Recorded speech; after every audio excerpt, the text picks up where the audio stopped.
Shalom, shalom, family.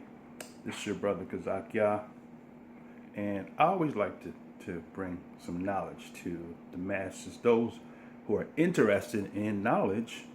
And some people want to continue in fables and don't want truth.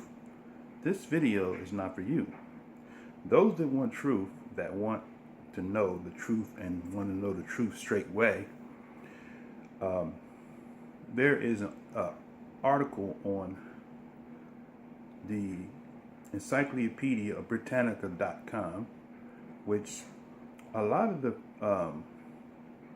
the festivities that is celebrated in the church today were considered to be heretic by the first and second century followers of the Messiah. This particular pope by the name of Victor I. I'm going to read just a little bit.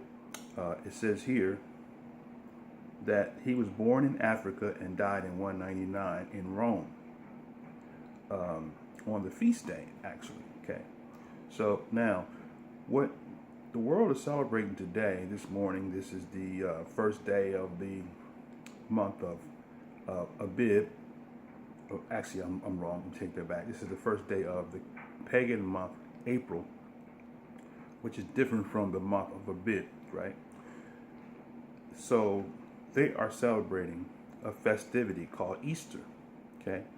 So do you know where Easter originated from? We're going to read this passage right from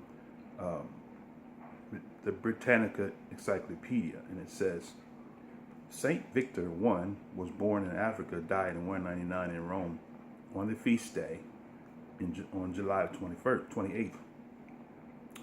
He says Pope from around about 189 to 199 when he died. After succeeding Saint Eleutherius in 189, Victor tried to assert Roman authority in the early Christian church. You hear that? Victor tried to assert Roman authority in the early Christian church. What did he do? Okay. Most notably, he tried to sanction the Roman date for Easter. Okay. He tried to sanction the Roman date for Easter. So what are we talking about? Just listen. Okay.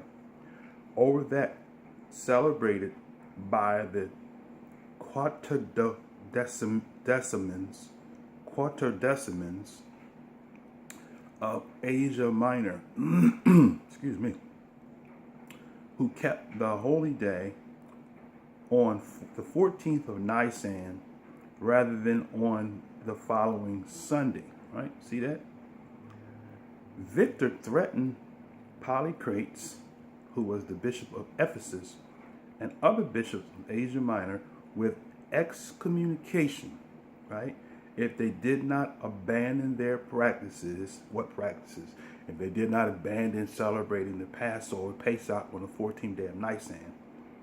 He said if they did not abandon their practices, and when they defied him, he went through the motions of carrying out the sentence. Okay? The sentence apparently withdrawn later, since the Asian churches remained in communion with Rome. And the Quartodeciman practices, in fact, continued in Asia Minor for several centuries, right? Still, Victor's threat was reputedly the first papal act of influence. The ecclesiastical affairs of the Eastern Patriarch. He is also believed to have been the first pope to have dealings with the imperial household. So this Pope Victor, right, who was born in Africa, more than likely he was an African, okay? He was against the early church, who continued after the death of the Messiah to celebrate the Messiah's death in conjunction with the Passover, which rotated with the season, not set on Sunday, right? The first Sunday after the first full moon in the spring equinox was the date that the Romans set for the Pesach, which they eliminated totally and had it celebrated on one day, which they called Easter. But 7 days of unleavened bread was celebrated in the days of old, and the early church, using that word for those of you who are there, celebrated the Passover for those 7 days on the 14th day of Nisan, or Abib, the month of Abib, as it says in the scriptures, and not on the first Sunday of the spring equinox, on the sun's day or Solar Victus Day. So if you don't believe me, I'll leave a link down at the bottom. You can research it. There are a lot of different things that the early church did different than what the church today do. So be on the lookout for my lesson. I'm going to expose a lot of the heretic ways of the church of today that the church of that century, the followers, did not do. With that said, that's all I have for this dissertation. May the blessings of the Most High Yah continue to bless you during the feast of unleavened bread and not the pagan festivity of Easter. Shalom, shalom, shalom.